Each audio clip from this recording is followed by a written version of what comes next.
Hello friends, so welcome back to Mister Book flakes.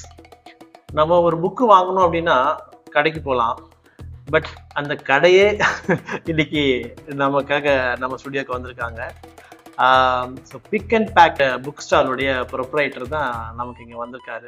So mister Rizwan Moideen கிட்டத்தட்ட 30 years இண்டஸ்ட்ரியில் வந்து இருக்காங்க.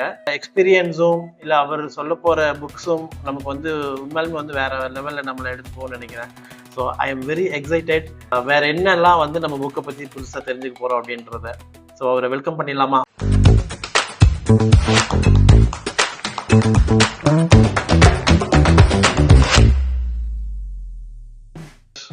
Welcome sir.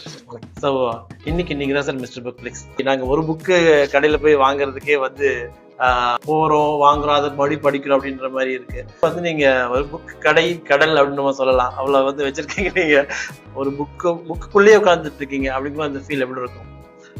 ரமேஷ், நான் முதல்ல உங்களை மீட் பண்ணதுக்கு நான் முதல்ல தேங்க்ஸ் சொல்லிக்கிறேன். அதே மாதிரி உங்களை அறிமுகப்படுத்தின ஜெகதீஷ், கண்டிப்பா அவருக்கும் நான் தேங்க் பண்ணிக்கிறேன். கண்டிப்பா. இது எதிர்பார்க்காம நடந்த விஷயம். அதே மாதிரி நான் உங்க ஸ்டுடியோக்குள்ள வரேன், வந்து யதார்த்தமா உள்ள ப்ரௌஸ் பண்ணிருக்கேன். அப்படி பார்க்கும்போது தற்செயலா வந்து இந்த புக்ஸ் என் கண்ணுக்கு பட்டுச்சு. ரமேஷ் ஒரு புத்தக வாசிப்பாளர்ன்றதுல ரொம்ப சந்தோஷமா தான் இருக்குது. பிக் அண்ட் பேக் புக்ஸ், என்னோட ஃபேமிலியே வந்து புக் ஷாப் தான். ஸ்கூல் படிக்கிற காலத்துல இருந்தே வந்து புக்ஸ்லயே டிராவல் பண்ணுது. ஸ்கூலை விட்டுதுன்னா புக் ஷாப்பு, காலேஜ் விட்டுதுன்னா மறுபடியும் புக் ஷாப்.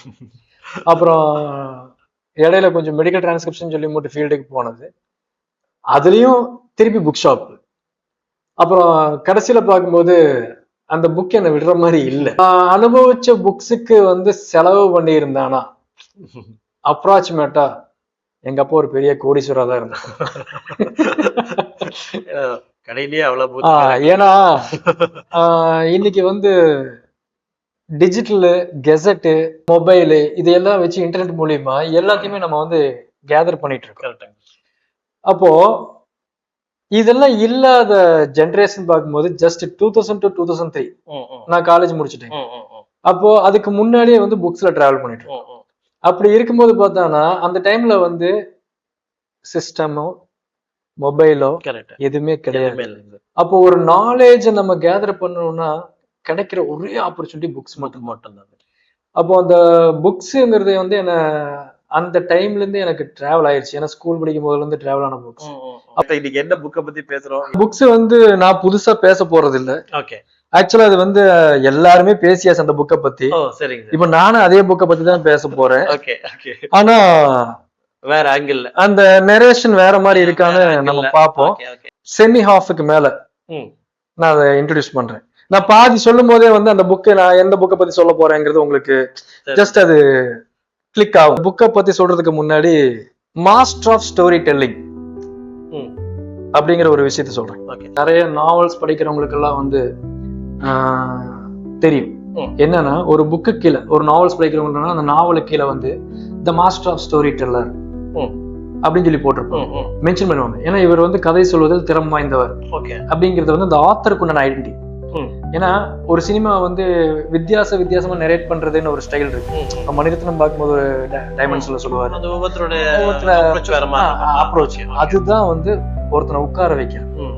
அதே மாதிரி நாவல்ஸ்ல வந்து த மாஸ்டர் ஆஃப் ஸ்டோரி டெல்லர்னு சொல்லுவாங்க. அந்த மாஸ்டர் ஆஃப் ஸ்டோரி டெல்லருக்கே ஒரு ஸ்டோரி டெல்லர் நாவலா இருந்தா எப்படி ஓகேவா? அந்த மாஸ்டர் ஆஃப் ஸ்டோரி டெல்லருக்கே ஒரு புக் வேர்ல்ட்லயே வந்து ரொம்ப ஓல்டஸ்ட் புக்ஸ்ன்னு சொன்னானா, ஃபெமிலியரான புக்ஸ்ன்னு சொன்னானா ஒரு 3 புக்ஸ் சொல்லலாம். ஒன்னு ரீடர்ஸ் டைஜஸ்ட், இன்னொன்னு நேஷனல் ஜியோகிராஃபிக், இன்னொன்னு டைம் மேகசின். எல்லாத்துக்குமே தெரியும் ஆல்மோஸ்ட். இந்த 3 மேகசின் வந்து எல்லாத்துக்குமே ஒரு ஃபெமிலியரான ஓல்டஸ்ட் புக்ஸ்ன்னு சொல்லலாம். ரீடர்ஸ் டைஜஸ்ட்ங்கிறது வந்து 1922 ஸ்டார்ட் பண்ண டைஜஸ்ட், ஒரு காம்பாக்டான book. Time magazine 1923. National Geographic வந்து 1888 ஃபேன்சி நம்பர் 1888. அப்போ அந்த டைம்ல வந்த மேகசின்ஸ் இப்ப இந்த 3 மேகசின் எதுக்கு நான் இத இங்க சொல்றேன்னா, இந்த ரீடர்ஸ் டைஜஸ்ட்ங்கிறத பத்தி தான் நான் பேச போறேன். ஓகே. ஒரு புக்க பத்தி பேச வந்தானா ஒரு புக்கோட நான் முடிக்க மாட்டேன். இல்ல அதுதான் எங்களுக்கு வேணும் சார். ஏன்னா எனக்கு கொஞ்சம் நிறைய எபிசோட். ஏன்னா ஒரு புக்கு ஒரு கதையோட முடிக்கிறதுக்கு இல்ல, அந்த ஒரு புக்ல நிறைய கிளை கதையெல்லாம் வரும். ஆமா ஆமா. அதுதான் இங்க நான் பண்ண போறேன். இந்த ரீடர்ஸ் டைஜஸ்ட் வந்து 1922ல ஸ்டார்ட் ஆன மேகசின். இந்த மேகசின்ல ஒர்க் பண்ணவர் பேர் வந்து அலெக்ஸ் ஹெய்லி.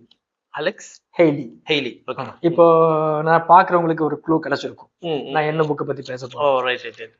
அந்த அலெக்ஸ் ஹெய்லிங்கிறவர் வந்து 1960ல ஆக்சுவலா அவர் ஒரு ஜேர்னலிஸ்ட், எடிட்டோரியல்ல இருக்காரு ஒர்க்கிங். ஓகே. அப்ப அந்த ரீடர்ஸ்ல ஒர்க் பண்ணிட்டு இருந்தவருக்கு வந்து அவங்க வீட்டுல வந்து அவங்க தாத்தா பாட்டி சொன்ன கதை வந்து தலைக்குள்ள ஓடிட்டு இருக்கு. 50 வயசு வரைக்கும் அந்த கதை இருக்குது அவர் மனசுக்குள்ள. அந்த கதை வந்து அவருக்கு வந்து பெருசா தோணல. 55 வயசுக்கு மேல அந்த கதை அவரை என்னமோ பண்ணிருச்சு. அதாவது அவரோட ஃபோர் கிராண்ட் பேரண்டோட ஸ்டோரிங்கிறது கண்டினியூ ஆன மாதிரி ஒரு ஸ்டோரி சொல்றோம். அப்ப அவருக்கு அது என்னமே கியூரியஸ் ஆனதுமே வந்து அது வந்து வீட்டுக்கு போறாரு. இது என்ன அப்படின்னு கேட்கும்போது ஆக்சுவலா ஒரு பிளாக் பீப்புள் அமெரிக்கால ஒரு பிளாக் பீப்புள். அப்போ என்ன கேட்கும்போது ஆக்சுவலா நம்ம நேட்டிவ் வந்து அமெரிக்கா கிடையாது, நம்ம வந்து ஆப்பிரிக்கா, நம்மளோட ஹிஸ்டரி ஆப்பிரிக்கா தான் அப்படின்னு ஒரு இன்ட்ரோ வந்து அவங்க பேரண்ட்ஸ் இருந்து கிடைக்குது. அதுக்கப்புறம் வந்து அவர் கொஞ்சம் துருவ ஆரம்பிச்சிட்டாரு. அதுக்கப்புறம் ரீடர்ஸ் டைஜஸ்ட்ல அந்த பப்ளிஷிங் சொல்லிட்டு எனக்கு கொஞ்சம் லீவ் வேணும், எனக்கு ஒரு ரிசர்ச் தேவை இருக்கு, எனக்கு என்னன்னு தெரியல, ஒரு அடையாளத்தை பார்க்க வேண்டியது இருக்குன்னு சொல்லிட்டு கிளம்புறாரு. கிளம்பி போறவரை நேரம் ஆப்பிரிக்கா போயிறாரு. அந்த ஆப்பிரிக்கால வந்து பிளேஸ் வந்து ஜுஃபோ, அப்புறம் காம்பியா. இது 2 பிளேஸ் தான் அந்த ஸ்டோரியில இருக்கிற மென்ஷன் பண்ற பிளேஸ். அந்த இடத்துல போய் நிக்குது இவரு தேட ஆரம்பிச்ச அந்த ஸ்டோரி. அப்போ அந்த ஸ்டோரி வந்து தேடி போனதுக்கு மெயின் ரீசனே த ரூட்ஸ். அதுக்கப்புறம் அவர் ரிசர்ச் பண்றாரு. ரிசர்ச் பண்ணதுக்கு அப்புறம் தான் வந்து அவங்க ஃபர்ஸ்ட் ஜெனரேஷன் ஆப்பிரிக்கால குண்டா கிண்டே, அவர் தான் அந்த கேரக்டர். ஃபர்ஸ்ட் அந்த ஆப்பிரிக்கால இருந்து முதல்ல ஸ்லேவரியா கடத்தப்பட்டது இங்க அமெரிக்கா கொண்டு அந்த குண்டா கிண்டேங்கிற ஸ்டோரி தான் ஸ்டார்ட் பண்ண போறோம். அந்த குண்டா கிண்டேங்கிற ஒரு பையன் அந்த குடும்பத்துல வந்து 5வது பையனோ 6வது பையனோ ஒரு யங்ஸ்டர், ஒரு டீனேஜ் கூட கிடக்கல. அந்த காட்டுக்குள்ள வந்து ஜஸ்ட் ஒவ்வொருத்தங்க விவசாயம், ஒவ்வொருத்தங்க உணவை சேகரிக்கிறது தானே, இல்ல வாழ்வியல் தான். அது வேற ஒண்ணுமே அந்த டைம்ல கிடையாது. எக்ஸாக்ட் அதுதான். இப்ப இருக்கிற மாதிரி வந்து இஎம்ஐ கட்டணும்னு அவசியம் இல்ல, வாழ்வியல் முட்டாடு உணவுக்கே அந்த உணவு தேடி போற வாழ்வியல் வந்து மர சம்பந்தமோ ஹண்டிங்கா இருக்கலாம், ஹெர்ப்ஸோ இல்ல உணவுக்கு அந்த மரம் எதையா ஒண்ணு நேச்சரை டிபெண்ட் பண்ணி வர லைஃப். அப்போ இவங்க ஃபேமிலி வந்து ஒரு வேரியருங்கும் போது அந்த ஊரை வந்து பாதுகாக்கிற அந்த ஒரு வேலையை செஞ்சிட்டு. அதே மாதிரி வந்து மைக்ரேட் ஆகுறதுல வந்து குதிரையிலேயே வந்து மைக்ரேட் ஆகுறது 100 கிலோமீட்டர் 200 கிலோமீட்டர்லாம் சர்வசாதாரணமா 4 நாள் 3 நாள் பிரயாணம் எல்லாம் போயிட்டு வர்றவங்க. அப்ப அந்த மாதிரி பிரயாணம் பண்ற ஒரு ஃபேமிலி. அப்ப அவங்க அப்பாட்ட வந்து இவன் நச்சரிப்பான், என்னையும் கூட்டிட்டு போங்க, நீ பெருசானதுக்கு அப்புறம் கூட்டிட்டு போறேன், விவசாயம் கூட்டு போறேன் அப்படி அவர் தட்டி விட்டே இருப்பாரு. அப்போ இந்த பையன் ஒரு ஸ்டேஜுக்கு மேல வளரலாம். இந்த ஸ்டோரி டிராவல் வளர்ந்ததுக்கு அப்புறம் கேக்குறான், அவங்க அப்பா அனுமதிக்க மாட்டேங்கிறாரு, வேண்டாம்னு சொல்லிட்டு அவருக்கு அந்த பையன் மேல ஒரு பாசம், தனி பாசம், விட மாட்டேங்கிறாரு. ஒரு கட்டத்துல வந்து இவன் அந்த துடுக்குத்தனத்துல கிளம்பிடுறான். நானும் பாக்குறேன்னு சொல்லி மட்டும் கிளம்பி போறான். அந்த கிளம்பி போறதுதான் வந்து ஃபர்ஸ்ட் சேட், அந்த ஸ்டோரியில சேட் இன்சிடென்ட் ஸ்டார்ட் ஆகுது. அந்த டைம்ல வந்து அந்த ஊர்ல இருக்கிற ஒரு குரூப் வந்து அந்த அமெரிக்கனுக்காக வந்து இங்க இருக்கிற மக்களை வந்து அடிமைத்தனத்துக்கு விக்கிற வேலையை செஞ்சுட்டு இருப்பாங்க. அப்ப அந்த டைம்ல வந்து இந்த குண்டா கிண்டாங்கிற பையன் எதிர்பாராம அந்த அவங்க டீம்ல சிக்கிடுறாரு. அந்த சிக்கினதோட வந்து அந்த பையனை வந்து கடத்திடுறாங்க, போட்ல கொண்டு போய் கப்பல்ல ஏத்திடுறாங்க. ஓ ஓகே ஸ்லேவரி ஓகே அவனை அட்டாக் பண்ணி ஸ்லேவரிக்கு ஏத்திடுறாங்க. அந்த ஸ்லேவரியா ஏத்துனதுதான் அடையாளம்.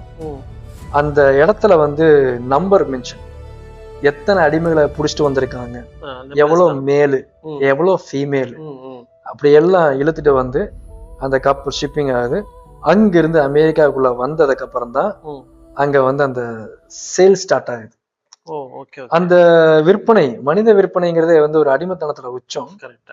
அந்த இடத்துல வந்து விலை பேசுறது, இப்படி தொட்டு பார்த்து டேமேஜா, ஸ்கின் நல்லா இருக்கானா, ஹெல்த் கண்டிஷன் எவ்வளவு ஆக்டிவா இருக்கான் இவன், இந்த அப்ப அந்த தரம் பிரிக்கிறத வந்து ஒரு ஹியூமன்ல நம்ம நினைச்சு பார்க்க முடியாத விஷயம்.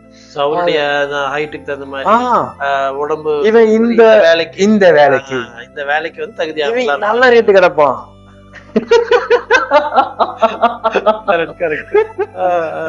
அப்போ அந்த மாதிரி ஒரு இடத்துல மாட்டி அங்கிருந்து ஒருத்தர் விலைக்கு வாங்குறாரு. விலைக்கு வாங்குறதுதான் உள்ள அடிமைத்தனத்துக்குள்ள சிக்கியாச்சு. அதுல இருந்து அந்த ஸ்டோரி சேடு.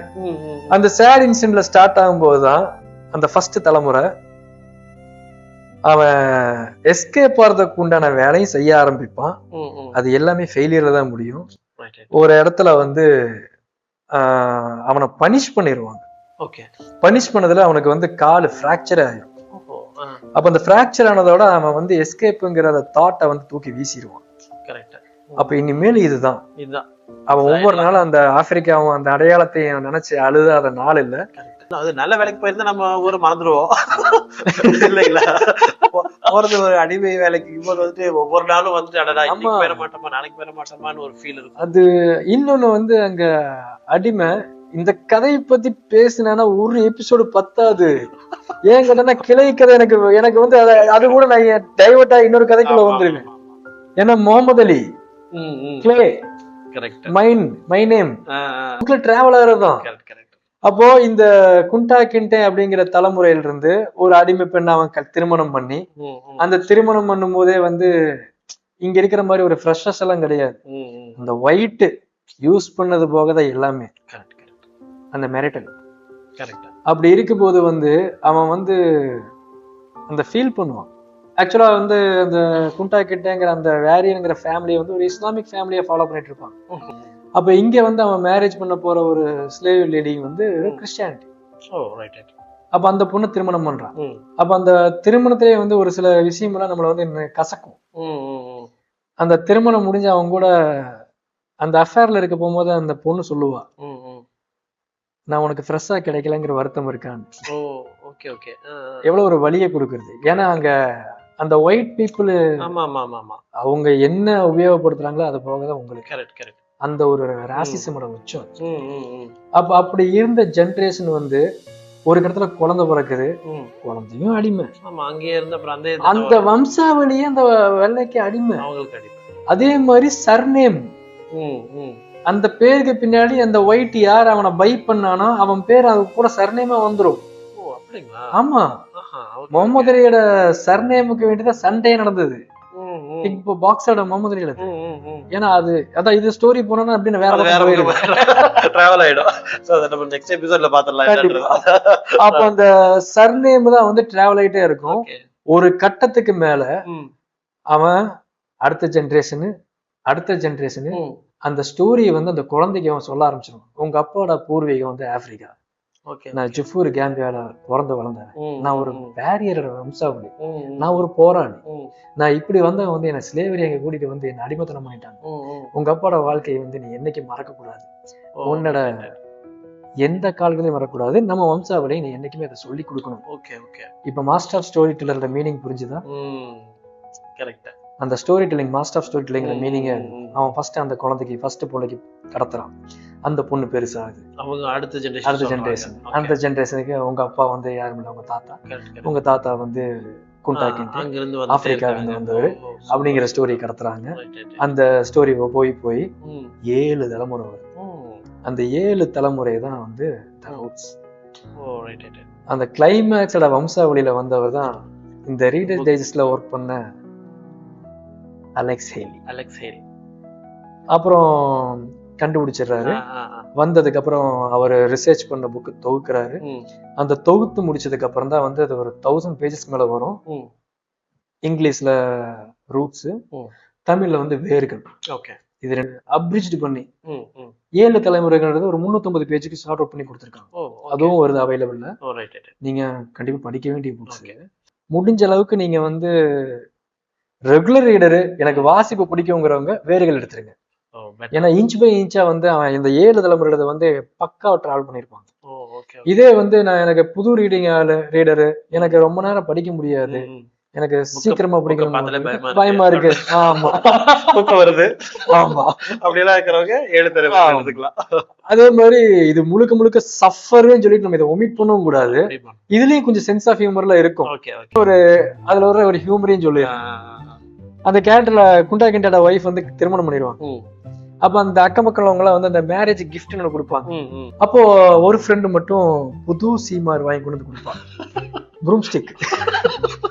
அப்போ வந்து கேட்டு என்ன சீமானுமே, ஹஸ்பண்டுக்கு சேவை செய்யறது நினைக்கிற மாதிரி இல்ல, இங்க நீ புது சீமாரா பாக்குற, இந்த புது சீமாருங்கிறது ஒரு பெரிய விஷயம் கிடையாது, கடவுள் சொர்க்கத்துல தங்கத்துல சீமார் தருவாரு,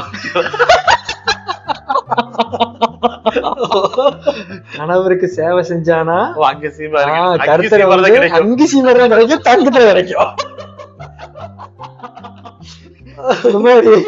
ஒரு சில அடி வாங்குவோம், அந்த இடத்துல சென்ஸ் ஆஃப் ஹியூமர் நம்மளுக்கு வேலை செய்யும். அதே மாதிரி அதுல வர ஒரு ஜெனரேஷன்ல சிக்கன் சார்ஜ் ஒரு கேரக்டர் இருக்கும். அது வந்து நம்மள வந்து கொஞ்சம் பயங்கர ஆக்டிவா ஓடும் அந்த சாப்டர் எல்லாமே. ஏன் கேட்டானா ஒரு கோழியை சண்டை கூட்டு விளையாடுறாங்க. இப்ப அந்த கோழியோட கதையில இருந்து வந்த ஸ்டோரி படம் தெரியுமா? வெற்றிமாறன். எக்ஸாக்ட். ஆடுகளம் ஸ்டோரி வேற, பட் பிளாட் அதுதான். ஓகே. அது வெற்றிமாறனே சொல்லியிருப்பாரு, ஒரு சண்டை வச்சுட்டு. ஆக்சுவலா அந்த நான் ஸ்டோரி நான் சொல்லாம விஷயத்த சொல்லிட்டு இருக்கிறேன், ஏன்னா நீங்க படிச்சு தெரிஞ்சுக்கணுங்கிறதுக்காக. அந்த ஸ்லேவரியில இருந்து எப்படி வெளியே வர்றாங்கிறதுக்கு சிக்கன் ஜார்ஜ் வந்து அந்த ஸ்டோரியில ஒரு ஹீரோன்னு சொல்லுவாங்க. ஏன் கேட்டானா அவன் கோழியை சண்டை போட்டு பழக்கி அதுல இருந்து வர்ற காசை வந்து அவன் ஃப்ரீடம்காக யூஸ் பண்ற கொடுக்குற விலை.